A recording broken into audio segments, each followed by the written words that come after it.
നല്ല യാത്രയില്ലേ, പഴയ ഓർമ്മകൾ ഒരു 5 വയസ്സിലേക്ക് ഓർമ്മയിലേക്ക് തിരിച്ചു പോയി. കാരണം 5 വയസ്സൊക്കെ ഉള്ളപ്പോഴാണ്, 5 വയസ്സ് സ്കൂളിൽ ചേരുന്നതിന് മുമ്പാണ് ഇതിനകത്ത് യാത്ര ചെയ്യുന്നത്.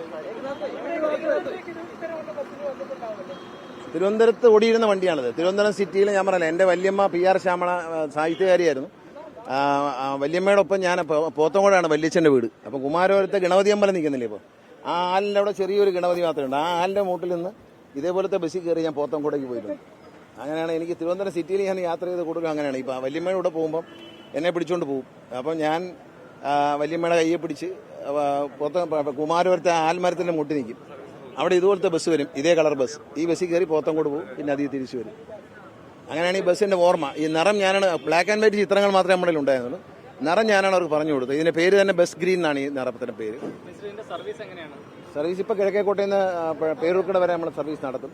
അതിന്റെ ഡിമാൻഡ് കണ്ടതിന് ശേഷം നമ്മളിത് ബഡ്ജറ്റ് ടൂറിസം പോലെ നമ്മളെ ഓപ്പൺ ഡബിൾ ഡക്കർ പോലെ ഓടിക്കണോ വേണ്ടി തീരുമാനിക്കും. കാരണം കേരളത്തിന്റെ എവിടെ നിന്ന് വരുന്നവർക്കും KSRTC പഴയ നൊസ്റ്റാൾജിക് ഫീലിങ്ങോടുകൂടി യാത്ര ചെയ്യാനുള്ളൊരു സൗകര്യമാണ് ഉദ്ദേശിക്കുന്നത്.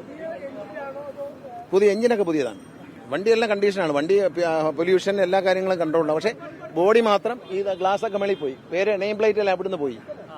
ഈ 2 കണ്ണാടിയുള്ള വണ്ടിയെ ഒറ്റ കണ്ണാടിയാക്കി മാറ്റിയത് 2001 ഞാൻ മന്ത്രിയാകുമ്പോഴാണ്. അതിന് എല്ലാ വണ്ടിയിലും ഒറ്റ ഗ്ലാസ്സായി. 2 ഗ്ലാസ് ആയിരുന്നു അന്ന് വരെ.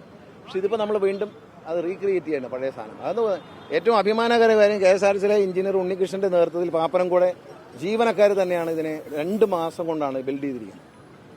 മാറ്റി പുറകെ നോക്കിയാലും നിങ്ങൾ ഇതിനേക്കാളും വേറൊരു വ്യത്യസ്തമായ ഒരു വ്യൂ ആണ് പുറവശം കാണുന്നതിന്റെ. പിന്നെ പുറവശം ആ പഴമുണ്ട് അതുപോലെ. കഴിഞ്ഞ ഷട്ടർ ഒഴിവാക്കി പകരം കർട്ടൻ ഇട്ടു. പിന്നെ സീറ്റ് പഴയ പോലത്തെ ഷേപ്പിലാക്കി. ഹെഡ് റെസ്റ്റ് ഒന്നുമില്ല. ഇതിൽ സീറ്റൊക്കെ കുറവാണ്. അങ്ങനെ ഉള്ളത് സീറ്റിന്റെ എണ്ണമൊക്കെ കുറവാണ്. പക്ഷേ ഇപ്പോൾ കാല് നീട്ടിയൊക്കെ വയ്ക്കാം. വണ്ടിയുടെ ബാക്കും കാണണം, ബാക്കും ഇതുപോലെ തന്നെ മാറ്റം വരുത്തിയിട്ടുണ്ട്. ഇനി ഇത് മാത്രം ഒന്ന് സിൽവർ ആക്കണം എന്ന് ഞാൻ പറഞ്ഞു. ഇത് സിൽവർ ആയിരുന്നു നേരത്തെ. ഇങ്ങനെ പല്ലിങ്ങനെ ചിരിക്കുന്നതൊക്കെ തോന്നുമായിരുന്നു വണ്ടി കണ്ട.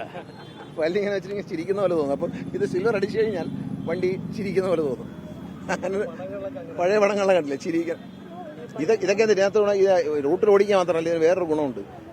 ഞാൻ ഒരു പ്രാവശ്യം പറഞ്ഞു, എന്നാലും ഒന്നുകൂടെ പറയാം. കല്യാണങ്ങൾക്കൊക്കെ ഇതെടുത്തിട്ട് വാടകയ്ക്ക് എടുത്തിട്ട് വരനും വധുവൊക്കെ ആയിട്ട് പോകാൻ കൊള്ളാം. വേറെ ലുക്കല്ലേ ഈ സാധനം കണ്ട. അപ്പോൾ കല്യാണത്തിനൊക്കെ ഫോട്ടോഷൂട്ടിന്, പിന്നെ പ്രീ വെഡിങ് പരിപാടികളൊക്കെ ഉണ്ടല്ലേ, ആൽബം, അതൊക്കെ എടുക്കുന്നവർക്ക് ഷൂട്ട് ചെയ്യാൻ കൊള്ളാത്. പെണ്ണും ചെറുക്കന് മാത്രം ഈ പഴയ വണ്ടിക്കകത്ത് കയറി പോകുന്നു. വരുമാനമൊക്കെ മെച്ചപ്പെടും, എല്ലാത്തിലും മെച്ചപ്പെടും. എന്ത് ചെയ്തതിനല്ല, ഇതുവരെ ചെയ്ത എല്ലാ കാര്യങ്ങളും ഞങ്ങളെ CMDയുടെ നേതൃത്വത്തിൽ ജീവനക്കാരുടെ പ്രവർത്തനത്തിൽ നല്ല വ്യത്യാസം വരുത്താൻ കഴിഞ്ഞിട്ടുണ്ട്. ഇനി അതുണ്ടാവും. ഇപ്പോൾ എങ്ങനെ KSRTC തുടർന്ന് പോകുന്നു, അതുപോലെ ഒരു 1.5 വർഷം കൂടി തുടർന്ന് പോയാൽ KSRTC ഇന്ത്യക്ക് തന്നെ അഭിമാനമാകുന്ന ഒരു സർവീസായിട്ട് മാറും. ഒരു സംശയം അക്കാര്യത്തിൽ വേണ്ട. മാറ്റങ്ങളൊന്നും വരുത്താതിരിക്കുക. ഇപ്പോൾ തുടങ്ങിയ പരിഷ്കാരങ്ങളിൽ നിന്ന് പുറമോട്ട് പോകാതെ കഴിയുന്നെങ്കിൽ എന്തെങ്കിലും മുന്നോട്ട് പോകാൻ പറ്റുമോ നോക്കുക എന്നുള്ളത്. പുതിയ ആശയങ്ങളുമായി മുന്നോട്ട് പോകുക. അല്ലാതെ പഴയ നടത്തിയ ആശയം എല്ലാം കട്ട് ചെയ്തിട്ട് ഇനി ഒന്നേന്ന് പോയാൽ ഇത് ചിലപ്പോൾ റോക്കറ്റ് താഴോട്ട് വീഴുന്നതൊക്കെ വീഴും. ലോകത്തെവിടെയായാലും ഏത് സമയത്തും 24 വാർത്തകളും ഓഗ്മെന്റഡ് റിയാലിറ്റി പാക്കേജുകളും എക്സ്പ്ലെയിനറുകളും വിശദമായി കാണാൻ ഞങ്ങളുടെ YouTube ചാനൽ നിങ്ങൾക്ക് സബ്സ്ക്രൈബ് ചെയ്യാം.